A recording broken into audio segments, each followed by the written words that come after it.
All right, everyone, welcome back. Episode 3 of MLP Unpacked. And rather than having the audience just listen to general managers talk about, how good of a job, or team owners, how good of a job they think they're doing, I figured let's get a little bit of a fan perspective. So I got Mr. Johnny5PointOh on Twitter joining me as a guest. How's it going, my man? Sabine, it's a good day. It's a Friday. We've got MLP action happening. PPA's on live right now, so obviously keeping tabs on that. And Premier League kickoff day today. So That's agreed. I've got the Man United kit on, so I am pumped. There you go, man. Big sports weekend, even for late August, which I feel like sometimes is hard to come by. But PPA in Bristol, to your point, Premier League getting started, and we were just kind of looking at stuff around New York City where I live, and the U.S. Open is not far away. So we're going to have exciting sports back after what I felt like is this little lull between the Olympics and now. Oh, no doubt. So let's get a little bit of background on you, man. I mean, I followed you on Twitter. That's where we met, probably a few months ago now. But obviously your knowledge of the game, I would say, is pretty extensive. So give us a little background on you, how you got your introduction to pickleball, and just what you love about the sport. Yeah, no, of course, man. I appreciate that. So, yes, for those that don't know, pickleball Twitter has been a thing, right? Pickleball X, as we've been calling it here for like the last year now as well. It's funny because there's a handful of us, maybe only about 3, that have really been entrenched in that since like 2021, right? And so I've been on Twitter for a while, though. It's such a great way to connect, not just with sports, but with news and unprecedented access. I know you coming from kind of an NBA side of things, right? And me being here in Southwest Florida right now, I've always just kept tabs on like, hey, what's the Twitter banter, right? Kevin Durant's been one to leverage that in his career quite a bit, right? And not shy away from it. And what better place to get that kind of access to athletes and sports than, right there front and center. So I kind of saw the vision for pickleball early in that. Again, too, in South Florida, this is a bit of a hotbed for pickleball. As you know, where I'm at right now, I'm about an hour north of Naples, Florida, which is like pickleball mecca, right? In many cases, have a lot of pickleball played where I'm at as well. So I've definitely had heard of the sport growing up. Not going to lie, turned my nose up to it for many years, though. I played a lot of tennis as a child, a lot of free summer lessons here, chasing balls in the heat, sweating. And then as I got older, right, you can imagine less people want to play tennis. And so it's hard to nab someone for that long to run around. And then about COVID time, had some good buddies of mine that were playing quite regularly up in Chicago. I was in the Northwest Chicago suburbs, got invited, turned it down a couple times. And then I was like, all right, I really got to check this out. For whatever reason, it didn't work out. But then on a trip down to Florida again, some of my old buddies were already playing. And as soon as I got a paddle in my hand, heard that first pop off the ball, and really felt that connection again, I was like, oh, I'm back in it. This is for me. So I've been playing now, pushing 3.5, 4 years, getting close to that. Man, right? So, yeah. So, I love it, man. And obviously, my first instinct, though, very process driven and very like, hey, when I see something, I want to know how it works, kind of just break it apart. And so my natural instinct when I first started playing was, wow, I got to figure out who plays this at the highest level. I got to start looking into this and start digging. And so I was immediately drawn to, the Selkirk TV, the app's been around a while. They had a lot of content already curated on there, but specifically YouTube, right? Just scouring YouTube for events. So I was watching, I think it was like 2021 Arizona PPA, right? And you see, like, I think the first thing I saw was like Deckel's big serve. And I'm a 6'3", guy. And so I'm like already like, okay, watching how that guy does it. I'm like, all right, I want to emulate something like that. Obviously see a lot of the single stuff too was really exciting when I first was getting into it. So just seeing how those guys were leveraging movement, lateral movement. But more than anything, the fondness of doubles really grew, especially as I got a community around me playing quite a bit. That's what I've been doing and just loved it. Last thing I'll say too is, spent an extended time in Europe. So while I was kind of traveling, globe-trotting a little bit, I was with my family. I've got a wife and some young children as well. We were over in Norway and Albania, just north of Greece, for about half a year. Wow. And believe it or not, I found that they played some significant pickleball. No way. That's incredible. Yep. So in Norway, there was definitely some locations that played and had courts. I just so happened to be within like a 15-minute drive from that location where I was staying. So I was like, it's on. Like, I want to play. So shout out to those holding it down in How'd you fare? Were you good? compared Oh to yeah, that? I played well. It was interesting too because obviously they were just pairing people randomly. It was a little bit different style of just playing, and they only had so many days a week they could play. It was a mixed use indoor facility, so a little cold when we were there, but no, it was great, and they really take it seriously there. There's a lot of pride in just how they want to emulate what's happening here in the States. So a lot of them too, they'll listen to the podcast, they'll watch the pros, and so similar, they want to be able to be on the right path of how they approach the game. So they play it well, and I think they're continuing to grow. So I've always been very bullish on international pickleball and how that'll grow. I think I was mentioned to you before the call starts too. I'm half Irish, so I always grew up watching international sports. Right, we just finished the Olympics, had a Euro soccer tournament this summer that I was fixated on as well, and so.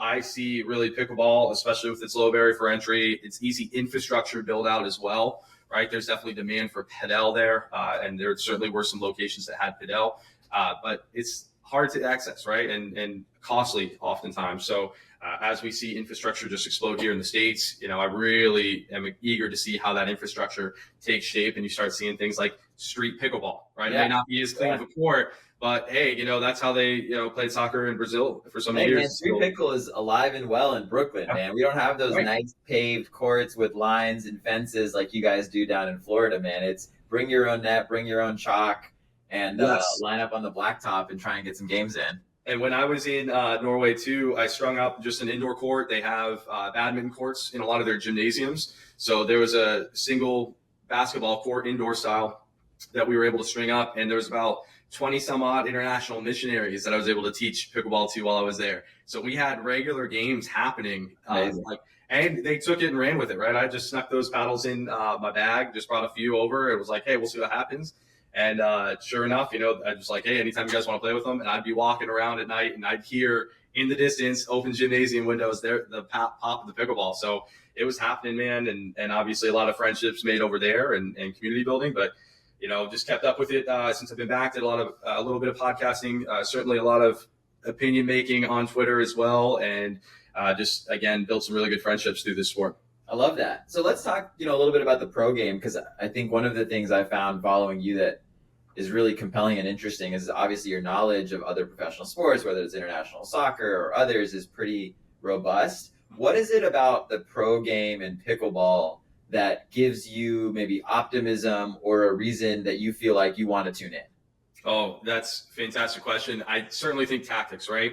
When you think about stylistic and let's say clash of styles, right? When you think about just tactics and how those tactics are approached, you see this now, especially with the emergence of some of these younger men's doubles players, right? You see kind of the ascension of J.W. Johnson and Dylan Frazier here over the last year. Right, they started chipping away, breaking into that mold that was really, Ben and Colin Johns, it was Matt and Riley for a little while. And once JW and Dylan really broke in, right, it was that just all speed, all gas in terms of, firepower at the kitchen line. Ben, it took a while to beat Ben and John, or Ben and Colin. But once they started chipping away and they got a couple of gold medals, you see even this year with, the ball change and a little bit of change in the PPA style of play here this year. And they've really cracked through, right? Like they've been the best men's team in the world here consistently this year. What about, I guess, on the team side? Is there, just kind of some comparisons between the team sports that you follow and what you've seen on the MLP side that intrigues you? Well, in MLP, and this is where, right, so I've been watching MLP now really since the tail end of the first season. That's when I started discovering it. So being able to really see it through that initial first year, I think the Columbus event that happened in 2022 was right when I got to Norway as well. So I was streaming that at like wee hours in the morning, right? And so just seeing how that has still kept up with energy, right? And I think just the feel, the fan experience as well, some of those indoor events too, even the Pickler event that happened a little while back, there's certainly something there that's captivating. I was able to go to the Daytona event in 2023 when I came back early that year. And you see that, Pickleball Point, I think, the Kitchen and some others have posted it. It's got millions of hits on all sorts of social media platforms. And it's, fives. So you had Ryan on the other day, but it's the fives with Annalie and Leah. And they were playing against, Andrea BLQK, yeah. Yeah, BLQK. And what a point. But that environment, that atmosphere was just electric, right? So there's certainly an electric feel there. And what I want to say as well is not just that, but right now the fact that, anything can happen, right? Anything can happen in any matchup. So even a team like right now, you see this in the Premier League, you have someone like Connor Garnett just electrifies the Black Diamonds. They come in, they're a team that's been, certainly overlooked. They've taken a lot of licks this year, but now they're a tricky team to play up against and match up against. And so they're a matchup nightmare here the rest of the Premier League season. That to me is intriguing. That season format now, I believe, is very palatable for those that are picking up for the first time here in the States. So that was definitely that. I definitely think the tournament aspect goes a long way too, right? The former tournament style felt like World Cup, that round robin play, and you're getting out who's going to escape the group of death. That was exciting too. But definitely now you see these matchup nightmares. You see the electric environment. That is sport, right? When it comes down to it. And anyone can win on any given day. And that's what draws me and keeps me addicted to MLP. I love that. So I wanted to hit, kind of keeping things relevant to the sort of events happening within MLP. And you talked a little bit about roster changes with Utah and Connor Garnett. And we just had our second waiver wire period at the end of last week for both Premier and Challenger teams. Premier, you didn't see anything as spicy as you did the first go around with what the Rangers did with Kwong. But on the Challenger side, you actually saw, I believe it was 6 moves in total by teams. And, we're about halfway through the year. And so as I was distilling, and, we're a Challenger team ourselves, so evaluating kind of what was taking place, it felt like there were 2 themes that stood out, which were, one, what the California Black Bears did, which is essentially trade our assets at the trade deadline and monetize what we can and move forward and look to next year, which in my opinion was actually really, really smart. You always want to be the first team to do that, not the last team to do that, because the market at that point is kind of been tapped out. And then you had a few teams that are on the cusp of playoff positioning or in it, with the Atlanta Bouncers, who kind of fundamentally just shifted the dynamic of their team. And so that looked like Atlanta, that looked like the Florida Smash a little bit. Right. Who made 2 moves as well. And so I'm kind of curious, from your perspective, was there anything that stood out as interesting, compelling? Did you like the strategy you saw from some of those teams and kind of how they turned over their rosters? No, well, one, I think fully agree on BLQK, right? Like we're on California Black Bears. When it comes to that kind of sell now mentality, right? One has to think, especially if you've been watching year over year in MLP, you are going to continue to have emergence of talent, right? Like we've seen it already this year significantly. You have undrafted players contributing at some of the highest level here in Premier. So it's no surprise to me to see, the Chris Hayworths getting picked up. I had to go back and look too, because from the draft in April, one of my hot takes on Twitter was that Donald Young would find a roster, and there you go. He did, right? So he did, all right, and that was from April. Not many people were talking about him, but specifically, I know at the time, there were a handful of, I think in the PPA side of things, just the commentary was always positive. He was always very tough out in singles, right? Incredible singles player from his tennis background. But you see these teams taking big swings, and I feel like you still have to, right? The talent mix up. I think there's certainly a degree of like, hey, if we can rejuvenate a team, if we can refresh a team, Utah Black Diamond is a really interesting case study in that from the Premier side. If you can get that one spark plug in there that can change the dynamic and change the mentality, you can go on a roll and find some synergy. So I do like the big swing picks. I think that's exciting for fans as well. It certainly muddies up the water for Challenger, but your team's in the thick of it too, and you guys drafted and planned well. So it's going to be really interesting to see here as the year goes on. Yeah, and for me, one thing I find really fascinating is the amount of tinkering that's happening. The question is really, is that the model, or is the model to bet on chemistry and continuity? And I think sort of jury is still out on which one's going to be right. And, we'll kind of see it at the end of the year, at least with a small sample size. But there were 9 waiver pickups in waiver wire 1, which, obviously had some controversy associated with some of the talent that was coming in, but whatever, that, we're at that point here we are. And then there were 6 moves in the second waiver wire period. And then there were a number of trades in between. So now you're getting to the point where Challenger teams have made upwards of 20 plus roster changes. And some of the teams have made 0, which I think is even more interesting. Though now that I say that, I actually take it back. I think every Challenger team has made at least 1 move. Once the Frisco Pandas made their move in dropping Allie Phillips and picking up Tammy. So yeah, every Challenger team has made at least 1. And it'll be interesting to see, all right, is it you just had to make one and tweak, or is it the teams that turned over 3/4, if not their entire roster, that were able to salvage something for the rest of the year? No, and there's only one way to find out, right? To let it play out. Yeah. And it was interesting. I think some of the debates were coming up on, at least on Twitter. It was probably not as picked up as it should have been, but it leads to a good point. Like, could you really develop a roster right now that could at least compete in Challenger out of just entirely unrostered players in the player pool? And I believe you could, right? I think no. I'm interested to talk about this. And that's why I brought this up, because I saw your take on this. I mean, so it was really fascinating, because there are a handful of players, right? And you take right now just some of the drops that have happened, right? Anderson Scarpa's quality player, right? Maybe it didn't work out necessarily at the beginning of Challenger for him right now, but I know they had him and Cass Hogue had a pretty solid win today. They've been a tricky lineup when it comes to PPA results. So that's just one example off the cuff that, like, interesting. Could you build around that? Could you find another female and then also another male to pair just based on who's out there?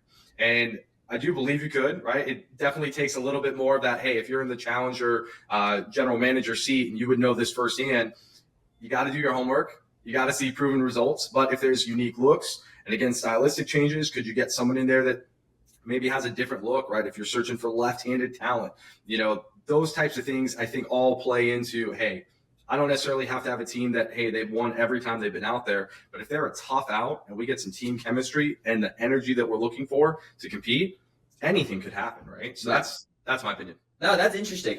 I was trying to draw a good analogy to it as that sort of conversation was taking place, because you're totally right in that the talent level is extremely high for pro pickleball, at least relative to where we've been in years past, right? Anderson Scarpa has clearly gotten wins in MLP and PPA, but now is no longer on a team.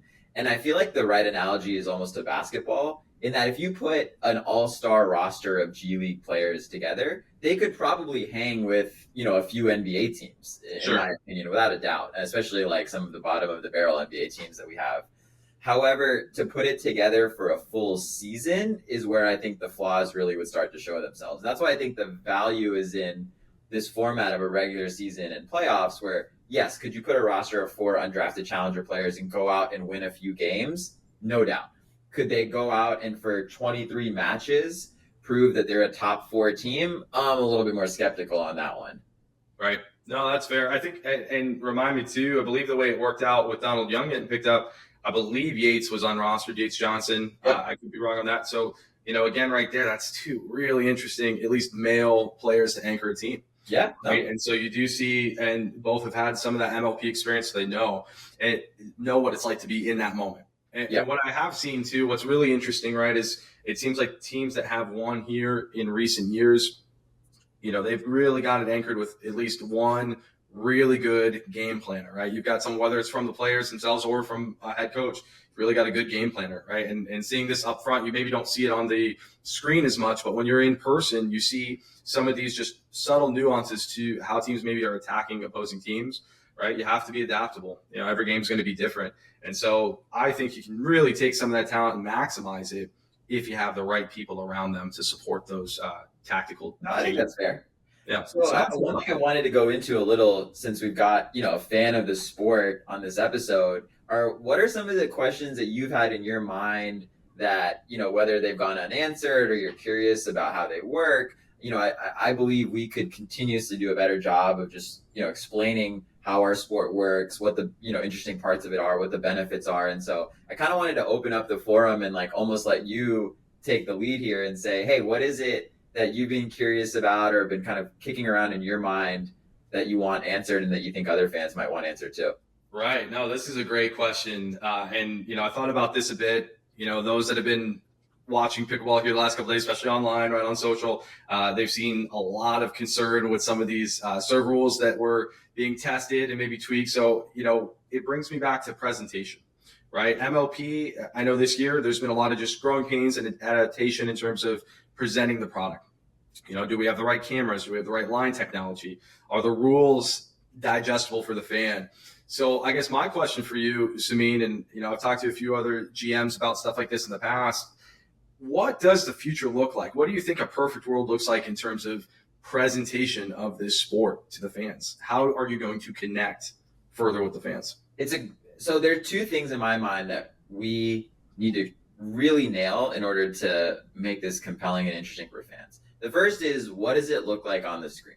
Because at the end of the day, the majority of people will get to experience pro pickleball through a screen versus in person. And by the way, this exists for effectively every sport, right? There's 30 million people that tune into an NFL Sunday night football matchup, and there's only 100,000 people in the stadium that are actually getting to experience it. And so in my mind, we need to focus on how our sport appears on screen and make sure that everything a fan would want to see is captured. So there, I've seen commentary, for example, around the service rules, around, there's not enough space. And so you want to kind of bring that area in. And we're still in this phase of the sport where we're retrofitting the infrastructure that we currently have into something that can be shown on screen. But I do believe that the future of the sport is going to have dedicated stadiums and dedicated arenas. And, you look at, I think it was a U.S. men's national team game in this latest Copa America tournament. And remember, they had the broadcast from Arrowhead Stadium, and it was up at where they filmed. Man. And you I was watching that live. I was freaking out. Yeah. No, it was awful. And it's, in some ways, it's kind of the thing that we run into with our sport. Now, we have amazing operators who are sort of getting around this. But at the end of the day, we haven't, gotten to the point where we've got purpose-built stadiums. And so we are going to get there, and having a product on screen that is entertaining, interesting. But in my opinion, the other key differentiator here is it's just relatable enough to where you understand what's going on, but you as a player, no, you probably can't do 99% of the things that they're doing, right? Like, I'm a huge basketball fan.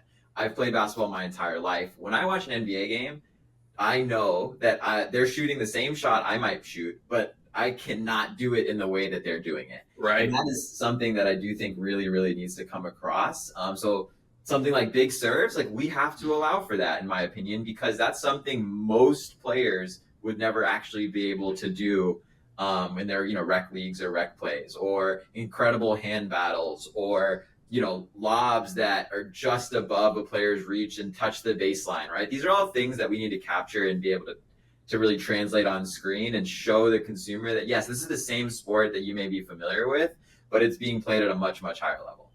Oh, yeah, no, I like that. One thing I've said before too, and, I've had a few conversations like this, is Dr. Jerry Buss, right? Really revolutionized the presentation of the Lakers. Yes. And a few people really hearken that to, really where the NBA changed how they presented as well. You see the dim lights on the crowd, you see the elevated lights, almost like a stage for the court. And so I know, obviously, you see the differences in how courts even just appear, right? You go to Brooklyn and their court looks different, than, in Miami, et cetera. So those are all important things. I think that gives style and flavor. It gives loyalty to fans. So I'm right there with you. I have one other question too, that's in the same vein, right? And you see this a little bit also in tennis, but you certainly see this in the NBA. And I think this is what helps elevate that presentation, but technology in the presentation and connecting with younger audiences. One thing that's been a difficult thing for pickleball has been an image problem of, hey, this is an older sport, or maybe this isn't for the youth. I know that's not the case, because I can go to a local court here at 8 at night, before the lights go out, and hey, there's, 30, Gen Z, like, people are just playing, man, and having a good time and vibing. So I guess my question to you too is, how does the future of pickleball look when it comes to technology integrating the presentation and connecting with these younger audiences? Yeah, I think there's like two parts to that, which, people talk about sports that have older demographics and fans and how they're kind of in trouble, right? NASCAR, Major League Baseball, golf for a while. And I when I worked at the NBA, we looked at this really, really intensely. And something that stood out was, is it really that they have an older demographic that keeps sort of increasing in age, or is it a sport that you age into? Right. So golf has had the same average age fan for like 8 years, and everyone 8 years ago was like, golf's dying, they're screwed. Like, all their fans are, boomers, and they're going to get in their 70s and they're not going to tune in. And it actually turns out that fans, as they get older, get more interested in watching golf. And if you look at what they've done from a technology standpoint, I think it's absolutely incredible and perfect, because they've added a few things that help you follow the sport: shot tracking, having sort of broadcasts across multiple holes, being able to follow a group. but fundamentally they're like staying very pure to the sport and what's happening sort of on the course or on the, on the ground, which I do think is like an interesting case study to look at and say, maybe some of that is what we need to kind of adhere to. When you talk about bringing younger audiences into the sport, you mentioned the NBA, right? Great example. And their philosophy is much more so like lean into players, have this sort of like festival style atmosphere, colors and jersey drops, and it's sort of this cultural integration that comes into the NBA. And that's why these stars are some of the most popular human beings on planet Earth. I actually think that strategy is probably a bit harder to pursue, in that you need those personalities who are going to be at the top of the sport for like decades, and it's sort of unclear if like pickleball is going to have that or not. Right. But I do think the opportunity on the Gen Z side is actually like the storytelling and drama, and sort of in some ways like inevitable like pettiness and or like funny things that happen in between players. And we have a ton of that, right? Like these players are on tour, they're traveling around together for months on end, and like there is just friction that comes up, and like I do think young audiences are really interested in that. So to me, it's bifurcating what we do from tech versus what we do to appeal to a younger audience, and that's sort of the strategy I think makes the most sense. But I'm kind of curious, what do you think? It's interesting. I think you touch on some really important aspects of that, right? Really, storylines do develop themselves, right? Familiarity breeds contempt. You see players that have had falling outs, over the years, and some that have, hey, they've made up over time, right? It's interesting. Some of the posts you see on social media will even poke fun at that, right? Who would you sit in between on the airplane? And those are great, right? Like I'm captivated by it. I know a lot of others are. You see the texts that swirl about it. But what I find interesting is I think, right, looking even a generation ahead to Gen Alpha, right? And I think right now what you see with Tiger Woods and what he's planning to do with, his virtual golf tour, essentially. These gamified presentations, I think, are going to be a really interesting key to the future of sports overall, right? And so I do think there's going to be something there with pickleball, right, where you've got a small enough infrastructure and you can really, adapt the surroundings and the presentation where, hey, and you touched on some of this too, like shot tracking, right? Is that something that can be integrated in? But can you also take it a step further and really gamify, some of this presentation? And so that's my other thought there too, is there might even be a unrealized potential with making and creating a virtual pickleball environment. And I think that might be something that's a little ahead of its time. Maybe it's not there yet, but I think the right visionaries, and these are just the things to dream up. It's funny. I only came to that thought by really getting out of my mindset of like, hey, I have to play on the perfect court. You play street ball and you play on cobblestones in an area where you've got nowhere else to play. Well, if I can play there, I can play anywhere. Yep. And then I've seen some of the presentations, right, from MLP where they played in some intimate venues with incredible tennis players, right? Miami did that. They hosted an activation. If that wasn't earlier this year, maybe it was late last year. Yeah, the hotel ballroom. Exactly. The sky's the limits, right? Yeah. So I think continuing to dream big in those aspects, right? It takes baby steps to get there. I think a lot of the things that you mentioned are great practical steps now, but what does a 5-10 year plan look like? And I think there's potential. For sure. I know we're coming up on time. What else? You got one more for us, or I know that's a good spot right now. One thing I got to say, man, is you got to be having a baby any day now, right? Yeah. My wife and I are the clock is ticking, man. We're in wait mode for sure. Congrats. I know baby girl on the way. So I got to say, man, it's been fun to get acquainted with you here over the last couple months, and certainly rooting for you. Saw the baby's coming soon. The first couple episodes of this show were, I thought, great insight, right? Learning from Ryan. Ryan's been great to hear just his passion. Ted with the fives, Ted with the ranchers, a lot of just different backgrounds coming into MLP. And that's one thing that I just love, right? Love that access, like you said, keeps me engaged. So looking forward to seeing what these next few episodes look like for you. And certainly you've built yourself quite a team here for this Challenger jump, perhaps to premiere. Yeah, I appreciate it, man. That's the focus. I'm going to be rolling up to MLP New York with the stroller. So there you go. It may not tone down my smack talk, but I'll just be thankful that in theory the baby's not picking up words yet. But thank you for coming on. It was great to get a perspective that I think is a little further removed from the day-to-day team inner workings. And I'll say good luck to Man U later today, though I'm really rooting for Tottenham Monday. Glory Man United. We'll see. Kickoffs today, they could ruin my day real easily. So, but hey, hope to connect perhaps in Miami. I'm only a couple hours away, and that'll be quite the event. For sure. Perfect. Appreciate it, man. All right. Thanks, my man. Good chat.